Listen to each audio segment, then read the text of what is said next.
এখনো লীলার নায়ক, লীলাময়, লীলা বিহারী, লীলা পুরুষোত্তম লীলা করছেন কোন কোন ভাগ্যবান জীবে দর্শন করতে পায়। তাই ভাগবত বলছেন শ্রবণ করাটাই ভক্তির সর্বশ্রেষ্ঠ অঙ্গ। কান পেতে কেবল শ্রবণ করো শুদ্ধ ভক্তের শ্রীমুখ থেকে। মনে রাখবে, যতদিন পর্যন্ত আমরা আচরণশীল শুদ্ধ ভক্তের শ্রীমুখে হরিকথা শুনতে পারো, ভূষণ দেখে চেনা যায় না। যার মুখে হরিকথা শোনার পর তোমার হৃদয়ে তীব্র আকর্ষণ অনুভব হয়, তুমি ঘরে থাকো ভাগবতের উপসংহার শুনতে থাকো। মৃত্যু পথযাত্রী পরীক্ষিত মহারাজ শুধু নয়, আমরা সবাই মৃত্যু পথযাত্রী। আমাদের একটাই করণীয়, নিয়ত ভগবানের কথা শ্রবণ করা। এই কথাই পারে আমাদেরকে জীবনের মূল লক্ষ্যের দিকে ধাবিত করে দিতে। একমাত্র এই কথাই পারে নরক যন্ত্রণা থেকে আমাদের উদ্ধার করতে। এই জগৎ রূপ, এটাও নরক, জগৎটাও নরক, এখানেও আমরা দুঃখ পাচ্ছি। আর দুষ্কর্মের কারণে 28 প্রকার নরকের বর্ণনা দিয়েছেন ভাগবত। সেখানেও গিয়ে আমাদের শাস্তি পেতে হবে, সেখানেও গিয়ে আমাদের যন্ত্রণা পেতে হবে। স্বর্গে যাওয়াটা মুখ্য নয়, স্বর্গে অল্প বুদ্ধি সম্পন্ন ব্যক্তিরা যেতে চায়। ভাগবতের সিদ্ধান্ত স্বর্গে যাওয়া নয়, ভাগবতের সিদ্ধান্ত অনন্তকালের জন্য জন্ম মৃত্যুর চক্রব্যূহ থেকে নিষ্কৃতি প্রাপ্ত হয়ে গোবিন্দের চরণ প্রাপ্ত হওয়া। এটাই ভাগবত ধর্ম, এটাই ভাগবতের চূড়ান্ত কথা, এটাই ভাগবতের উপসংহার। তুমি বারংবার ভবরোগে আক্রান্ত হয়ে সংসারে আসছো আর যাচ্ছ, ভাগবত বলছেন আমি তোমার জন্য অমৃতের ভাণ্ড নিয়ে এসেছি। ভগবানের কথাটাই অমৃত। এই অমৃত পান করো, দেখবে তোমার আসা যাওয়া বারণ হবে, তোমার ভবের রোগ নিরাময় হয়ে যাবে। স্বর্গ থেকে দেবতারা অমৃতের ভাণ্ড নিয়ে শুকদেব গোস্বামী পাদের নৈকট্যে আবির্ভূত হয়েছিলেন। বলেছিলেন, হে মহাত্মন, আমরা অমৃতের ভাণ্ড নিয়ে এসেছি, আপনি অমৃতের ভাণ্ড থেকে অমৃত পরীক্ষিতকে খাইয়ে দিন, তার বিনিময়ে কৃষ্ণ কথামৃত আমাদের পান করিয়ে দিন। শুকদেব গোস্বামী পাদ বললেন, হে দেবগণ, তোমরা কোন অমৃতের সঙ্গে কোন অমৃতের তুলনা করছো? তোমরা যে অমৃত পান করেছো, এই অমৃত তোমাদেরকে চির বিজয়ী করতে পারে নাই।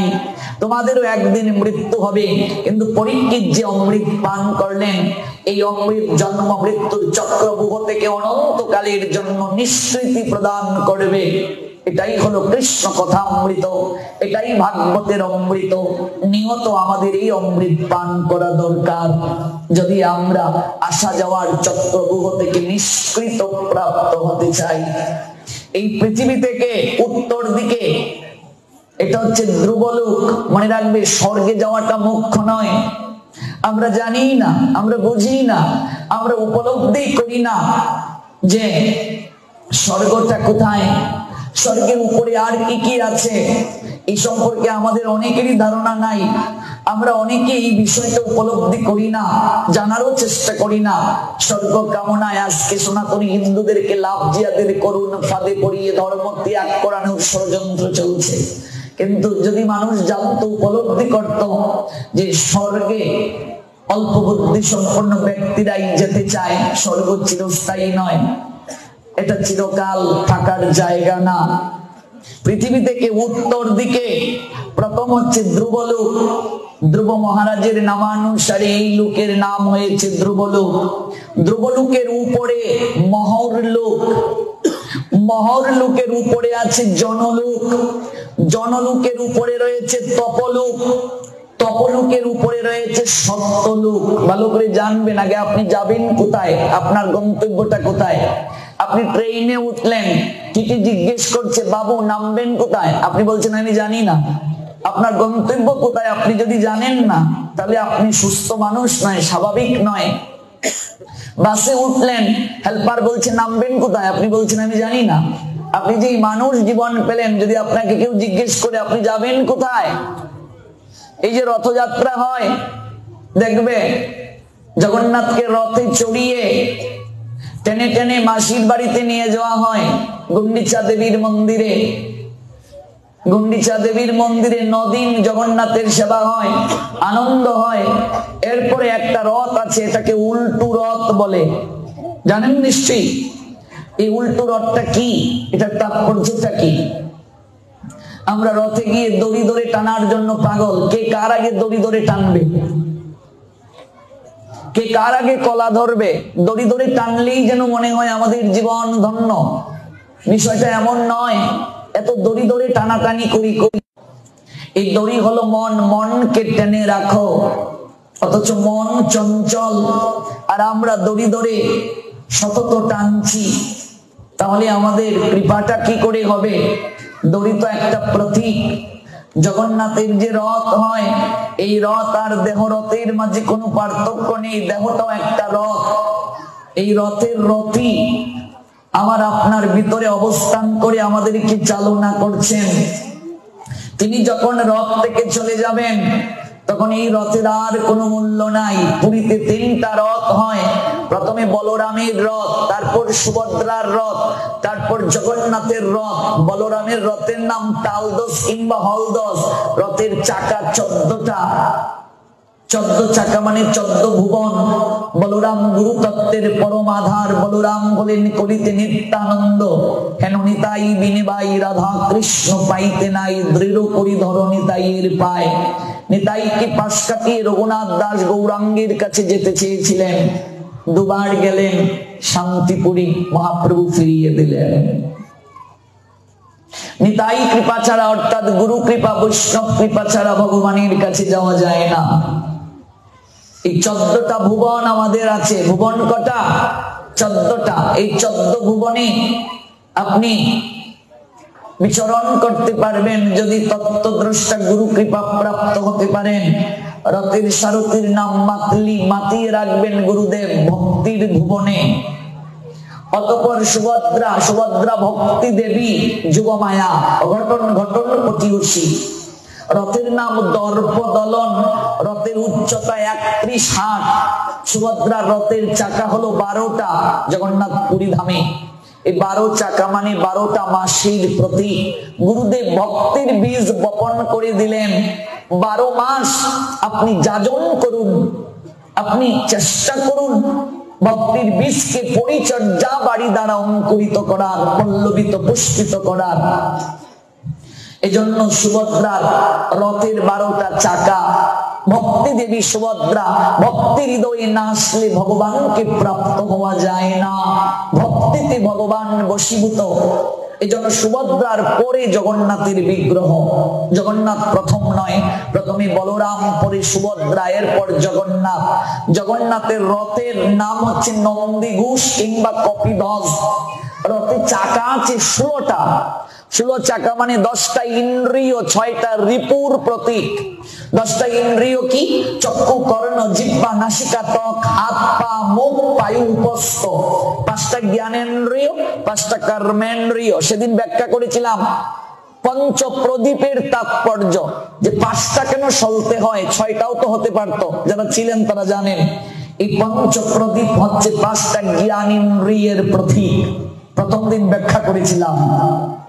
তারপর 6টা রিপু, কাম, ক্রোধ, লোভ, মোহ, মদ, মাৎসর্য। এই 10, 6, 16। এই হলো 16টা চাকা। রথ হচ্ছে দেহ। পুরীতে রথ টানে ঘোড়া।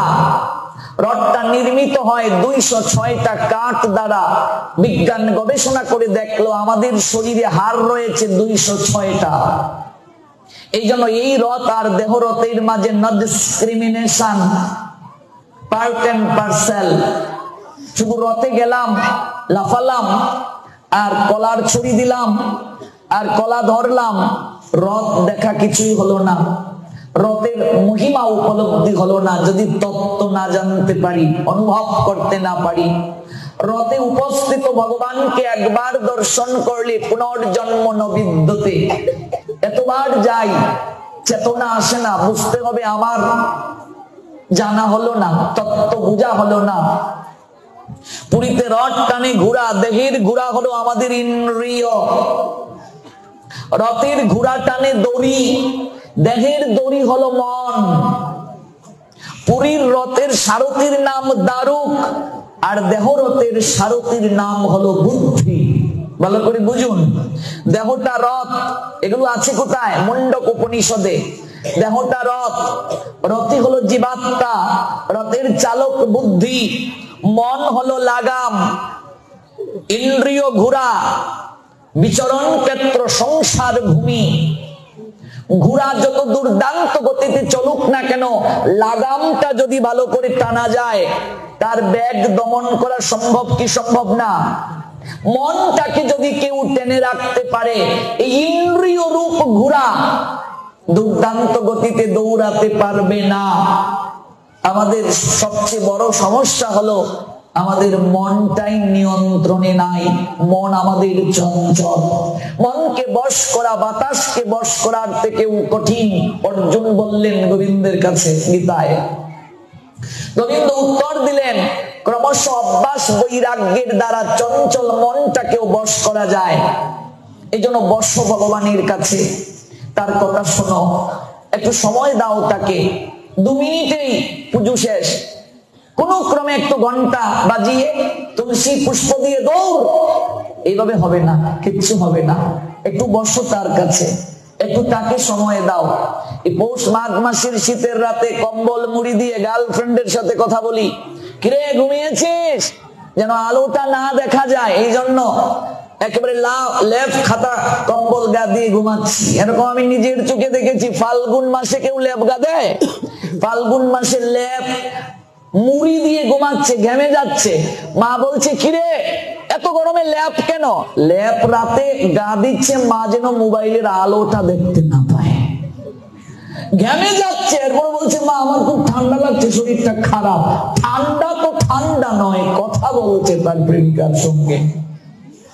সময় চলে যায় ঘন্টার পর ঘন্টা। মোবাইলে চার্জ ফুরিয়ে গেলে পাওয়ার ব্যাংক লাগিয়ে কথা বলে, কথা ফুরায় না। অথচ ভগবানের মন্দিরে গিয়ে বসলে 5 মিনিট সময় থাকে না। একটা প্রশ্ন করি সবার কাছে, আপনার ছেলে মরলে আপনি কাঁদেন, মেয়ে বিয়ে হয়ে গেছে আপনি কান্না করছেন, স্বামী মরলে কাঁদেন, স্ত্রী মরলে কাঁদে, ভালোবাসছেন মানুষটা ছেড়ে চলে গিয়েছে কাঁদেন। গোবিন্দের জন্য কান্না আসে না কেন আপনার? বলুন তো মা, কারণটা কি? কেন কান্না আসে না? কারণ কি জানেন? কারণ হলো, যাদের জন্য আপনি কান্না করছেন তাদের সঙ্গে আপনার একটা সম্পর্ক হয়েছে। মেয়ের সঙ্গে আপনার সম্পর্ক হয়েছে, যখন মেয়েটা বিয়ে দিয়ে দিচ্ছেন আপনার কান্না হচ্ছে, এতদিন আমার সঙ্গে ছিল, আমি কি করে তাকে ছাড়া থাকবো। আপনি ভালোবেসেছেন, সে আপনাকে ছেড়ে চলে গেছে, তার সঙ্গে সম্পর্ক আছে আপনার, এই জন্য আপনি কান্না করছেন। স্ত্রী মরে গেল কাঁদছেন, স্বামী মরলো কাঁদছেন, সন্তান বিরহে কাঁদছেন, সম্পর্ক আছে।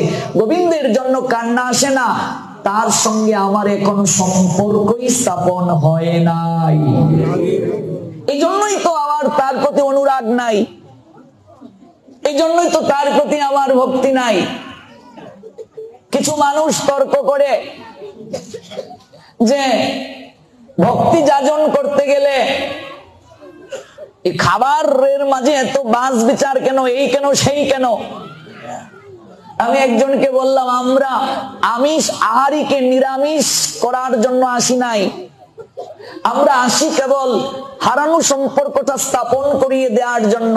যে ভগবানের সঙ্গে তোমার সম্পর্ক ছিল, কিন্তু ভবের মেলায় পিতা পুত্র যেভাবে হারিয়েছিল, তোমাদেরও সম্পর্কটা এরকম হারিয়ে গেছে, পুনঃস্থাপন করিয়ে দেওয়ার জন্য আমরা সাধুরা আসি, জানিয়ে দেই, বুঝিয়ে দেই, উপলব্ধি করাই। আপনি যাকে ভালোবাসেন, আপনার প্রেমিকা যদি বাদাম খেতে পছন্দ করে, আপনি 10 টাকার বাদাম তার জন্য নিয়ে যাবেন, তাকে ইমপ্রেস করার জন্য। সে যদি নীল রং পছন্দ করে, আপনি নীল রঙের একটা ব্লেজার পরে যাবেন, তাকে আনন্দ দেওয়ার জন্য। সে যদি 12টার পরে আপনাকে অনলাইনে দেখতে পছন্দ না করে, আপনি 12টার আগে অনলাইন থেকে বের হয়ে যাবেন। কারণটা কি? ভালোবাসেন তাকে। সে যা পছন্দ করে না, আপনি তা করবেন না। সে চটপটি খেতে পছন্দ করে, আপনি তাকে চটপটি খাওয়ান। তাহলে গোবিন্দকে যদি আপনি ভালোবাসেন, তাহলে গোবিন্দ যা খেতে পছন্দ করেন সেটাই তাকে দেয়া প্রয়োজন, আপনারও তাই পছন্দ হওয়া প্রয়োজন। কথাটা বুঝতে পেরেছেন? তখন আর তর্ক আসবে না। গোবিন্দ মাছ মাংস খেতে পছন্দ করেন না, আমি যদি আমার গার্লফ্রেন্ড চটপটি খেতে পছন্দ করে আমিও চটপটি তাকে ইমপ্রেস করার জন্য খাই, আমারও চটপটি পছন্দ, তোমার যা পছন্দ আমারও তা পছন্দ। তাহলে গোবিন্দের যা পছন্দ আপনার পছন্দ কেন হচ্ছে না? তার কারণ আপনি তার সঙ্গে সম্পর্ক স্থাপন করতে এখনো পারেননি। পারেননি, আপনি পারেননি, আপনার সম্পর্ক হয় নাই। সম্পর্ক করিয়া ভজে কৃষ্ণ তারে নাহি তেজে, বাকি সব মরে অকারণ। বাড়িতে ঠাকুর বসালাম আর একটু আগরবাতি, এখন আর ধূপও জ্বালানোর দরকার নাই, মোমবাতি দেয় কিছু কুলাঙ্গারের দল, এইভাবে মোমবাতি দিয়ে আরতি করে। অথচ মোমবাতি খ্রিস্টানদের সংস্কৃতি। মোমবাতি যদি কোনো নৈবেদ্যের মাঝে লেগে যায়, কোনো পূজার উপকরণে লেগে যায়, এটি আর ভগবান গ্রহণ করেন না। অথচ আজকাল মোমবাতির সংস্কৃতি চলছে, মোমবাতি নিভিয়ে জন্মদিন পালন করে হিন্দুরা। সনাতনী হিন্দুদের সংস্কৃতি বাতি নিবানো নয়, বাতি জ্বালিয়ে দেওয়া। বাতি নিবালে আমরা এটাকে অমঙ্গল মনে করি, আমরা প্রদীপ জ্বালিয়ে দেই। উপনিষদে একটা শ্লোক আছে, অন্ধকার থেকে আমায় আলোর পথে নিয়ে যাও, মৃত্যু থেকে অমৃতের পথে নিয়ে যাও, দুঃখ থেকে চির সুখের পথে নিয়ে যাও, আনন্দের পথে নিয়ে যাও। বাতি সংস্কৃতি আমাদের জ্বালানো নিবানো নয়। এই জন্য আমরা আরতি করি প্রতিদিন, সেজুতি জ্বালাই। আমরা অন্ধকারে ছিলাম, প্রথম দিন ব্যাখ্যা করেছিলাম, অন্ধকারে যাব সেদিন আলো, আলোর মশাল হাতে নিয়ে আসিও গোবিন্দ। মনে রাখবে, উপলব্ধি করবে, ধূপ দেবে, ঘৃত প্রদীপ দেবে, মোমবাতি দেবে না। আগরবাতি না জ্বালিয়ে ধূপটা দেওয়ার চেষ্টা করবে। আগরবাতির ফ্যাক্টরিতে দেখা হয়েছে যে পরিমাণে কেমিক্যাল দেয়া হয়, এখানে অল্প পরিমাণও ধূপ দেয়া হয় না। এই সুগন্ধগুলো প্রচন্ড কেমিক্যাল। গবেষণায় দেখা গিয়েছে কয়েলের ধোঁয়া আমাদের শরীরের জন্য যতটা ক্ষতি করে, সিগারেটের থেকেও এটা ভয়াবহ। এবং আগরবাতির ধোঁয়াও সিগারেটের ধোঁয়ার মতো ক্ষতিকর। কিছু কিছু আগরবাতি এখানে এত পরিমাণ কেমিক্যাল দেয়া হয়, রুম স্প্রে গুলো যে কতটা ক্ষতিকর এগুলো কল্পনাও করতে পারবে না। এই জন্য ধূপটা জ্বালাবার চেষ্টা করবে। ধূপ অ্যান্টিভাইরাস রূপে কাজ করে। আজকাল আমরা দিন দিন অতি আধুনিক হয়ে যাচ্ছি, ধূপ আর দিতে চাই না, প্রদীপ জ্বালাতে চাই না। এত আধুনিক হলে হবে না। বাজার থেকে একটা ফুলের মালার লর এনে গিট দিয়ে দিয়ে দিলাম, এত আধুনিক হইও না। হাত দিয়েছেন ভগবান, একটু সুতো দিয়ে মালা গেতো, একটু ভালোবাসা মিশিয়ে দাও। সেবা করতে চাই না আমরা, সেবায় আনন্দ উপলব্ধি হয় নাই। মূল কথাটা কি জানো? মানুষ আমাদেরকে বলে জাতকে ঠাকুর সেবা কি বন্ধ করব না দেব, কেউ মরলে ঠাকুর সেবা দেব না বন্ধ করব, সব জায়গায় গেলে প্রশ্ন করে। একটাই কারণ প্রশ্নের, কারণ আমরা ভগবানের সঙ্গে সম্পর্ক স্থাপন করতে পারি নাই। এটাই আসল কথা, এটাই আসল কথা। এই সম্পর্ক হতো তাহলে ঠাকুর আমার ঘরের একজন, কেউ মারা গেলে কারো করে বাচ্চা হলে আমরা খাবার দাবার গ্রহণ করছি, তাহলে ভগবানের হোম কোয়ারেন্টিনে কেন তাকে পাঠিয়েছি? তিনি আইসোলেশনে কেন? তার দরজাটা বন্ধ কেন? কারণ কি? গোষ্ঠীর কেউ মারা গেলে কারো করে বাচ্চা হলে আমরা কি না খেয়ে থাকি? আমার যদি দুটা ছেলে হয়, একটা ছেলে যদি মারা যায় আরেকটা ছেলেকে কি না খাইয়ে রাখি? যেদিন থেকে ভগবান আমার ঘরে বসালাম সেদিন থেকে ভগবানও আমার ঘরের একজন, তাহলে তাকে না খাইয়ে রাখি কি করে? এগুলো কখন প্রশ্ন আসে জানো? যখন তার সঙ্গে আমাদের সম্পর্ক হয় নাই, তখন প্রশ্ন আসে। আর যখন সম্পর্ক হবে, তুমি ঠান্ডায় ঘুমাচ্ছ, তখন তোমার অনুভব হবে আমার গোপালেরও কষ্ট হচ্ছে, তাকেও একটা গরম কিছু দেই। আমি এসিতে থাকি, ফ্যানের নিচে থাকি, যখন সম্পর্ক হবে, ভালোবাসা হবে ভগবানের সঙ্গে, তখন চাইবো আমি ফ্যানের নিচে থাকি, তো গোবিন্দকে একটা ফ্যান দেই। এগুলো আমার মাঝে নেই কেন? সম্পর্ক স্থাপন হয় নাই, ভালোবাসি না তাকে, মুখে মুখে বলছি। আর বিনা প্রেম সে না কি মিলে নন্দ লালা। যত কিছুই দাও গোবিন্দকে, কিচ্ছু লাভ হবে না যদি ভালোবাসাটা তাকে না দেওয়া যায়, ভক্তিটা যদি তাকে না দেয়া যায়। সম্পর্ক স্থাপন করলে ভগবান বশীভূত হয়ে যান ভক্তের প্রতি। এই জন্য সম্পর্কটা আসল। সম্পর্ক স্থাপন হলে বাকি সবকিছু আপনা থেকেই হয়ে যায়। ভগবান যা পছন্দ করেন না আমি তা করব না, ভগবানের আইনের বাহিরে আমি যাব না। ভগবান যা আহার করতে পছন্দ করেন আমি তাকে তা দিয়ে আহার করব, কারণ আমি তাকে ভালোবাসি।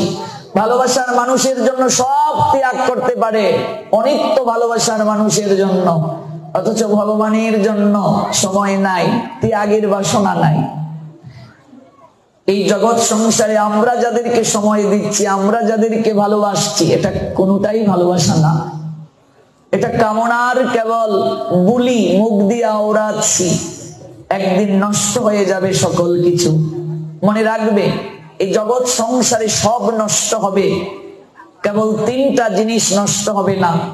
এক হচ্ছে ভক্তি, আরেক হচ্ছে ভগবান, আরেক হচ্ছে ভক্ত। এই তিনজনের বিনাশ নাই। সকল কিছুর বিনাশ হবে, ভক্তি বিনাশ হয় না। নইহ বিক্রম নাশ অস্তি প্রত্যবায় ন বিদ্যতে স্বল্পমপি অশ্ব ধর্মস্য ত্রায়তে মহত ভয়াৎ। ভক্তিজীবের অনুশীলনের বিনাশ নাই, ভগবানের বিনাশ নাই, আর বিনাশ নাই ভক্তের। ক্ষিপ্রম ভবতি ধর্মাত্মা শস্য শান্তি নিগচ্ছতি কোন্তেও প্রতি জানি হে নমে ভক্ত প্রণশ্যতি। বিনাশ নাই, ভক্তের বিনাশ নাই। এই দেহ রথ অচল হবে, কিন্তু রথই তার বিনাশ নাই। এই জন্য দেহটা রথ, রথি আত্মা। রথের চালক হলো বুদ্ধি, মন, লাগাম, ইন্দ্রিয়গণ, ঘোড়া। রথের বিচরণ ক্ষেত্র সংসার ভূমি। এই দেহ রথটাকে আমরা সংসার ভূমিতে চালনা করছি। দেখবে পুরী ধামে প্রত্যেক বছর নতুন নতুন রথ হয়।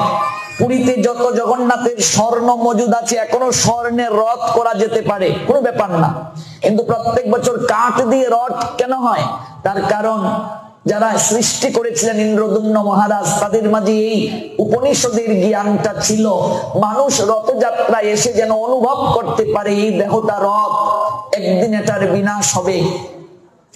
জগন্নাথ রথে উঠলেন, তাকে নিয়ে যাওয়া হলো গুন্ডিচা মন্দির প্রাঙ্গণে। গুন্ডিচাকে ইন্দ্রদুম্ন মহারাজের স্ত্রী, জগন্নাথ তাকে মাসি বলে ডাকলেন।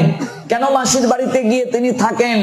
তার কারণ ইন্দ্রদুম্ন মহারাজ জগন্নাথকে প্রতিষ্ঠা করেছিলেন, তাকে কেন্দ্র করে জগন্নাথ আবির্ভূত হলেন। জগন্নাথ বললেন, ইন্দ্রদুম্ন আমার কাছে বর চাও, কি চাই তোমার? রাজা ইন্দ্রদুম্ন করজুড়ে বললেন, যদি বর দিতে হয় প্রভু, এই বর দাও, আমার যেন কোনো সন্তান জীবিত না থাকে, আমায় নির্বংশ করে দাও। কোন পিতা এমন বর চাইতে পারে? কেন? বলছে, এই যে মন্দির প্রতিষ্ঠা হলো, যদি আমার সন্তান থাকে, ভবিষ্যতে আমার সন্তানেরা বলবে এটা আমার পূর্বপুরুষের মন্দির, এটা আমার বাপের মন্দির। কিন্তু মন্দির কারো ব্যক্তিগত হয় না। আজকাল কিছু মূর্খরা দেখবে মন্দিরের জন্য 2% জায়গা দেয়, আর বলে ভগবানকে 2% আমি জায়গা দিয়েছি। তুই শুয়ের অগ্রভাগে যতটা মাটি ধরে নিয়ে এসেছিলে, ভগবানকে তুই দেবে? ভাবা যায় এগুলো? ফ্যান দিলে ফ্যানের 3 পাকায় নাম লিখে রেখে, একটা ফ্যান আর দাম কত? 2000 টাকা, 3000 টাকা, কিন্তু 3টা পাকায় নাম লিখে রাখে। ভগবান তো দেখতে পান না, চশমা দিয়ে দেখবেন, বড় অক্ষরে লিখে। দানের দ্বারা কিচ্ছু হবে না। দান করে যদি মাইকে বলতে হয়, এই দানের কোনো কৃপা হয় না। দান করবি নিভৃতে। এক জায়গায় লুট নিয়ে এসেছে 10 কেজি বাতাসা এক মা। নাতির ওজন অনুযায়ী লুট দেবে। এবার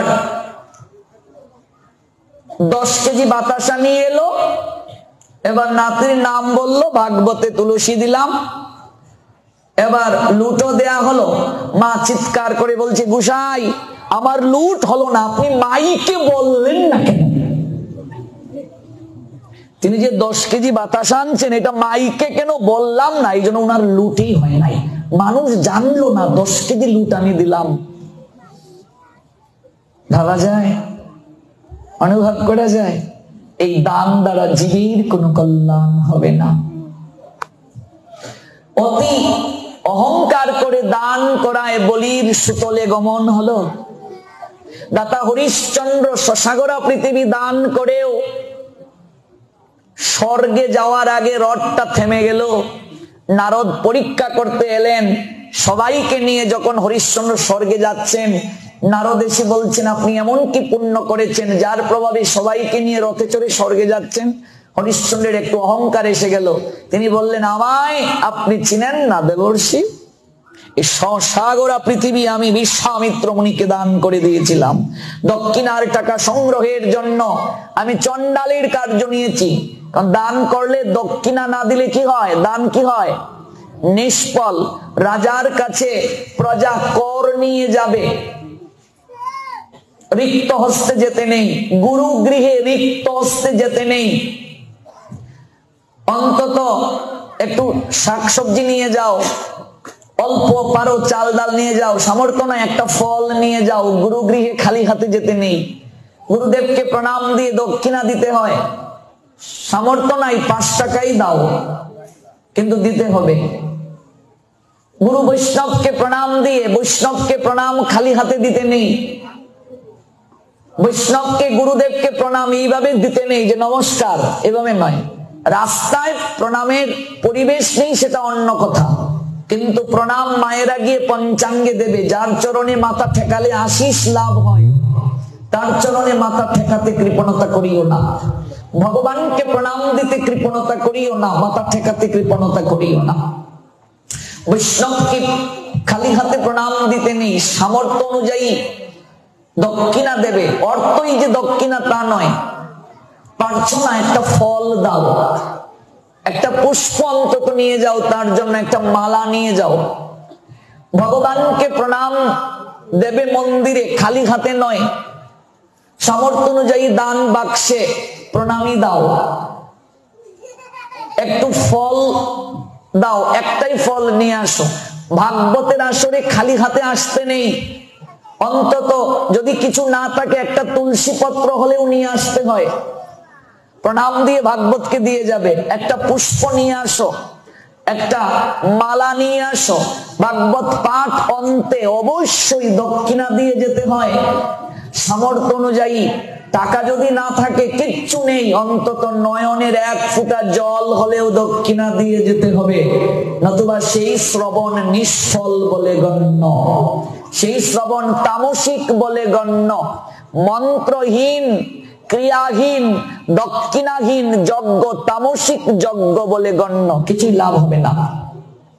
হরিশ্চন্দ্র দান করলেন, দক্ষিণার টাকা সংগ্রহ করার জন্য চণ্ডালের কার্য নিলেন। তিনি তো শশাগোরাকে দান করে দিলেন, এবার বলেন কি দক্ষিণা চান, রাজকুশ থেকে নিয়ে আসো। বিশ্বামিত্র মুনি বললেন রাজা মহারাজ, আপনি যে শশাগোরা পৃথিবী দান করলেন, রাজকুশটা কি তার ভিতরে না বাহিরে? বলছেন ভিতরে। তাহলে তো এটা আমার হয়ে গেল, এখান থেকে তো আপনি আমায় দক্ষিণা দিতে পারবেন না। কথার জালে আবদ্ধ হয়ে গেলেন। 7 দিন সময় নিলেন, দক্ষিণা যদি দিতে না পারো তাহলে দান ফিরিয়ে নাও। আপনারা সবাই জানেন সেই লীলা। চণ্ডালের কার্য নিলেন হরিশ্চন্দ্র দক্ষিণার টাকা সংগ্রহের জন্য। নিজের স্ত্রী ব্রাহ্মণের ঘরে পরিচারিকা হলেন, দাসী হলেন অর্থের জন্য, পতিকে ধর্ম পালনে সহায়তা করার জন্য। ভাবা যায় দানের মহিমা। এত দান করার পরে দানের পুণ্যে স্বর্গে যাচ্ছেন রথে চড়ে। নারদ এসে বললেন আপনি এমন কি কার্য করলেন, সবাইকে নিয়ে স্বর্গে যাচ্ছেন? একটু অহংকার এসে গেল হরিশ্চন্দ্রের। আমাকে আপনি চিনেন না দেবর্ষি? এই সাগরা পৃথিবীর অধীশ্বর আমি। দক্ষিণার টাকা আদায়ের জন্য চণ্ডালের কার্য করেছি রাজা হয়ে, আমার স্ত্রী দাসী বৃত্তি পর্যন্ত করেছে। আমি স্বর্গে যাব না তো কে যাবে? কথাটা বলার সঙ্গে সঙ্গে রথ থেমে গেল। উপরেও গেল না, নিচেও এলো না, রথটা থেমে গেল। যদি এমন হয় আর আমি মন্দিরে 20,000 টাকা দেওয়ার পর যদি নেম প্লেট লাগিয়ে রাখতে হয় বাপের নামে, নেম প্লেটের জন্য মন্দিরে উঠা যায় না। বাপের নাম জনার্দন মনে করুন, ভগবানের নাম, এই জনার্দন লিখে রাখলো কিংবা মধুসূদন লিখে রাখলো, এবার তার উপরে অনেকেই পা মারিয়ে মারিয়ে যাচ্ছে। তাহলে ভগবান আর ভগবানের নাম এক না ভিন্ন? এক, বরং ভগবান থেকে তার নামের শক্তি বেশি। তাহলে ভগবানের নাম আপনার পিতার নামানুসারে এটা নাম আবাসে আপনার কৃপা হবে, কিন্তু এই নামটা যে নিচে রাখলেন, পা দিয়ে মারিয়ে মারিয়ে যাচ্ছে, যিনি পা দিচ্ছেন তারও অমঙ্গল হচ্ছে, আপনারও অমঙ্গল হচ্ছে। আপনি বাবার নামে দান করলেন, আপনার বাবার তো 1% মঙ্গল হবে না, আপনারও মঙ্গল হবে না, কারণ আপনি লোককে দেখানোর জন্য দান করেছেন, মঙ্গলের জন্য নয়। নেম প্লেটের জন্য মন্দিরে উঠা যায় না। আজকাল হিন্দুদেরকে লোভ দেখিয়ে টাকা আনা হয় যে মন্দির করতেছি আমরা, আপনার বাবার নামে 50,000 টাকা একটা নেম প্লেট দিয়ে দেন। কোন ধার্মিক মুসলমানদের দেখেছো মসজিদে কোনো নেম প্লেট? মসজিদে কোনো নেম প্লেট তাদের নেই। তারা জানে আল্লাহ পাকের জন্য অর্থ দিলে অর্থ কমে না, অর্থ বৃদ্ধি প্রাপ্ত হয়। ওরা জাকাত দেয়, অথচ আমরা অর্থ ভগবানকে দিতে গিয়ে আমাদের হৃদয় কাঁদে। যিনি দিলেন তাকে দিতে হৃদয় কাঁদে। তার মন্দিরে একটা ফ্যান দেব, ফ্যানের 3 পাকায় নাম লিখে দেই। এই দানের দ্বারা জগতে কোনো মঙ্গল হবে না। 1 বস্তা ডাল দিলাম মহোৎসবে, যদি মাইকে অ্যানাউন্স করতে হয় তাহলে মঙ্গল হবে না।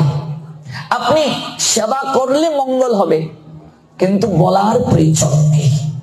ভগবান অন্তর্যামী, অবশ্যই আপনার মঙ্গল করবেন, কিন্তু এটা বলার বিষয় নয়।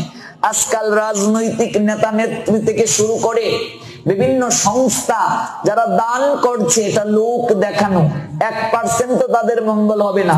এই উত্তরবঙ্গে যে শীত পড়েছে, কম্বল যখন দান করতে যায়, কম্বল যাকে জড়িয়ে ধরে ছবি তুলে মনে হয় চুর ধরেছে, যেভাবে কম্বলটা জড়িয়ে দেয়।